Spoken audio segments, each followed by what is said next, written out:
Okay, so this is going to be a really weird video, but I'm going to show you how to take this portion of the front end off. And this is just the grill. It's the first step you do to take off your bumper. So I'm going to show you guys how to take off your grill. Here's the reason I'm doing it. This is really random. Randomly, my front sensor warning or the sensor collision assist or whatever went off by itself. Luckily, it didn't break or anything like that, but the warning on the dash definitely went off. So I deactivated it. My service advisor, who's also a friend of mine, told me to deactivate it for a couple times, so I'm gonna just keep it deactivated for all day tomorrow and then cycle it back on, see if it improved any, but it went off randomly with me driving 35, 40 down the road, nobody in front of me. So the sensor itself is housed inside the emblem, so this would be useful information. Like I said, if you ever need to remove the grill, to remove the bumper, which is just the first step you have to take, if you're ever to swap this out, if you're ever looking to unplug the sensor itself, replace it, anything having to do with the grill, this is how you remove it. There's gonna be these little bolts, or I can't ever freaking remember what they're called. These little guys,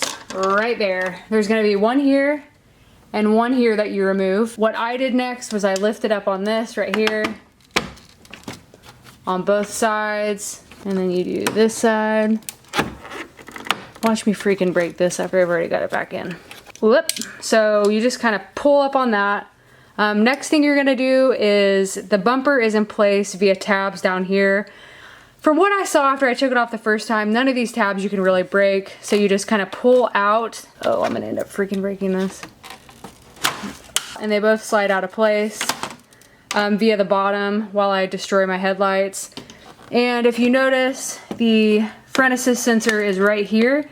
And if you were gonna take this off completely, you would need to unplug that, which I would suggest anytime you're doing anything electrical, I would always disconnect your battery. That's just me. And you put it on exactly the way you took it off. So I will show you real quick. Okay, so this is gonna be kinda hard to see because it's kinda dark, but kinda not. So I'm gonna show you real quick. Let me put my flashlight up. Hopefully you can see this.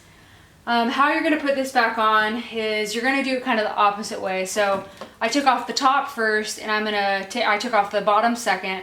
So putting it on, I'm gonna do it backwards and I'm going to line these tabs up down here. You can visibly see where it's at because it's gonna be a lot dirtier than the rest of your car if you're like me.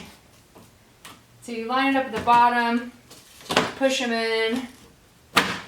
And then after you've pushed in the bottom, you're gonna push in the front, move it around, and it's good. After that, you're gonna put these little guys back in. If your holes are not lining up, that means you don't have it in there right, obviously. That is how you remove the front grille of a Mark 7.5 GTI.